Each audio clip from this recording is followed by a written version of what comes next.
Baiklah, selanjutnya kita akan membahas mengenai perencanaan penyaluran air lindi atau licit yang ada di TPA Kabupaten Lamongan. Nah, kenapa kok kita harus melakukan perencanaan penyaluran ini? Karena tujuan dari penyaluran yaitu untuk menyalurkan air lindi menuju ke unit pengolahan agar sesuai dengan baku mutu. Lalu kenapa perencanaan ini itu penting? Karena apabila tidak direncanakan, ditakutkan terjadi kesalahan dalam pemasangan pipa. Nah, apabila pipa tersebut terlalu kecil, maka berpotensi terjadinya kekurang efektifan penyaluran, penyumbatan, atau bahkan kebocoran. Nah, apabila terjadi kebocoran, ditakutkan akan mencemari badan sungai atau badan air lainnya, atau bahkan air tanah. Nah, lalu ada beberapa kriteria yang digunakan dalam merencanakan saluran pengumpul lindi menurut Kementerian PU tahun 2013, yaitu sebagai berikut. Yang pertama, dimensi pipa. Sistem penangkap licit diarahkan menuju ke pipa dengan diameter minimum 300 mm atau 30 cm. Pada sanitary landfill, pertemuan antar pipa penangkap atau antara pipa penangkap dengan pipa pengumpul dibuat bak kontrol yang dihubungkan dengan sistem ventilasi vertikal penangkap atau pengumpul gas. Tipikal dimensi pipa adalah 6-8 inch atau 15-20 cm. Penggunaan diameter tersebut memperhatikan kemudahan pembersihan. Diameter yang lebih besar memungkinkan berdasarkan aliran maksimum dalam pipa.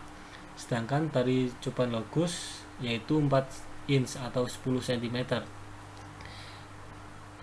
Kedalaman air dalam saluran per pipa atau D kecil per D besar yaitu maksimum 80%, di mana D kecil merupakan tinggi air dan D besar merupakan diameter pipa minimum yaitu 30 cm. Yang kedua yaitu slope. Kriteria desain untuk slope pipa pengumpul adalah 1,2 sampai 1,8% dengan kecepatan 0,6 sampai 3 meter per detik. Hal tersebut dikarenakan apabila suatu saluran terlalu cepat, maka saluran tersebut akan lebih mudah terkikis. Sebaliknya, apabila saluran tersebut terlalu lambat, maka akan dimungkinkan terjadinya penyumbatan. Yang ketiga yaitu jarak antar pipa. Menurut Salvato, memberikan arahan untuk pemasangan pipa pengumpul setiap rentang 6 meter atau 20 feet. Sementara menurut Zika, yaitu 40 meter masih diperbolehkan. Selain itu, pada satu jalur pipa diberikan 3 jalur pipa pengumpul minimumnya. Dalam perencanaan ini digunakan jarak antar pipa yaitu jauh 40 meter dengan pola garis lurus. Yang keempat yaitu materi pendukung pipa. Ada 4 sub kriteria, yaitu yang pertama pipa lindi menggunakan pipa jenis HDPE, yang kedua 100% melalui saringan 1,5 inch dan kurang dari 5% tertahan saringan 50 US standar. Yang ketiga, untuk pipa kecil ukuran material dibatasi maksimum 10% dari diameter pipa. Yang keempat, batu pecah 3/4 inch saringan nomor 4 lebih baik. Kemudian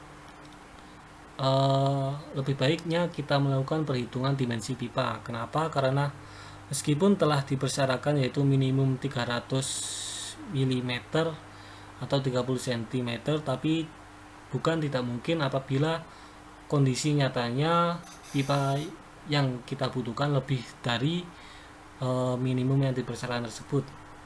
Di sini kita memiliki data kipik di setiap pipa sekunder dan juga kipik di setiap pipa primer. Pipa sekunder merupakan pipa yang bercabang dan menuju ke pipa primer. Jadi nantinya itu air lindi akan masuk ke pipa sekunder dan dari pipa sekunder ini akan diarahkan menuju ke pipa primer. Nah, di debit per pipa sekunder ini yaitu 12.739,038 meter kubik per tahun atau sekitar 0,00040392 meter kubik per tahun.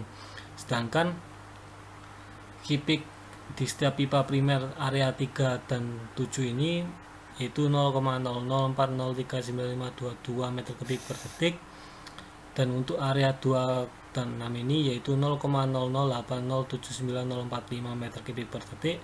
Untuk area 1 dan 5 ini merupakan memiliki nilai 0,01211857 meter kubik per detik, dan untuk area 4 memiliki nilai 0,00403952. Nah, kenapa kok nilainya berbeda-beda? Karena di TPA yang kami rencanakan terdapat beberapa pembagian area.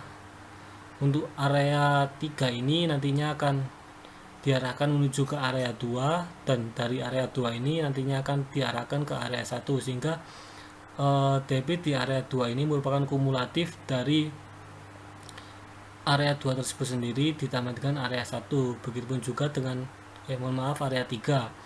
Begitupun juga dengan area 1 merupakan kumulatif dari area 1 tersebut sendiri ditambahkan dengan area 2 dan ditambahkan dengan area 3.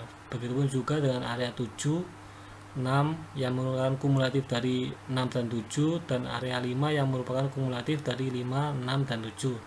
Untuk area 4 ini akan disalurkan langsung menuju ke pipa pengumpul dari seluruh area ini sendiri. Kemudian kami merencanakan nilai D per D yaitu 0,7.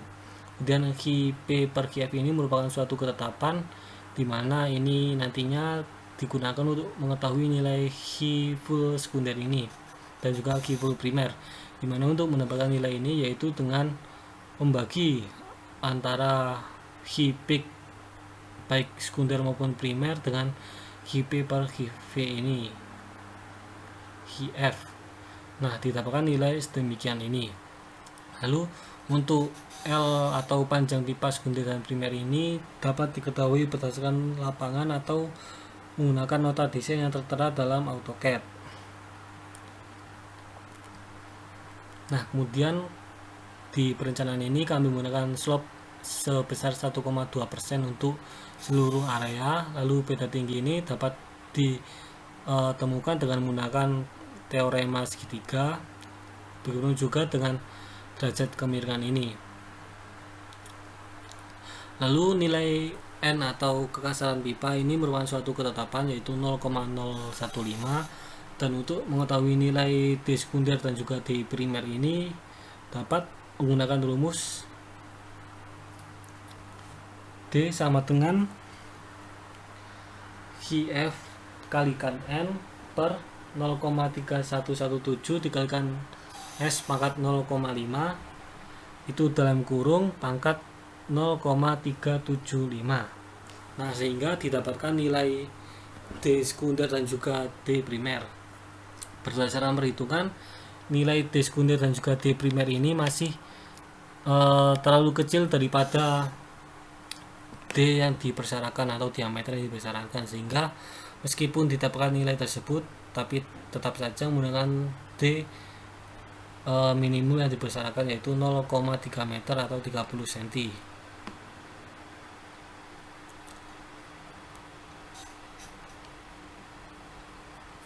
Nah, ini merupakan perhitungan dari pipa primer atau akumulasi.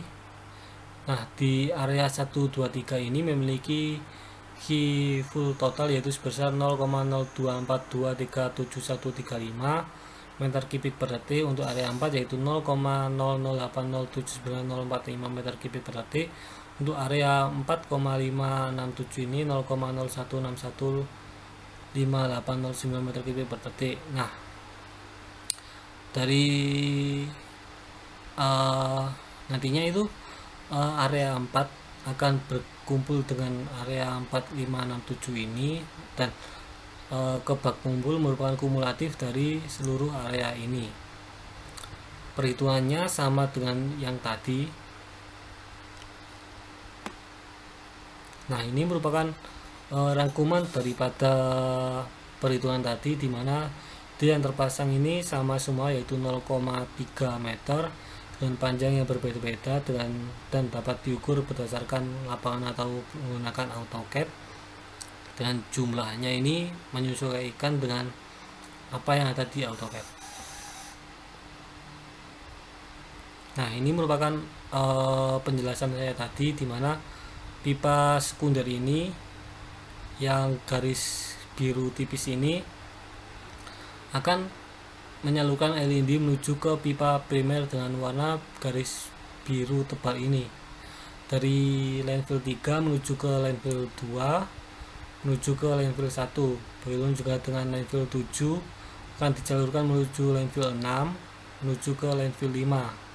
Nah,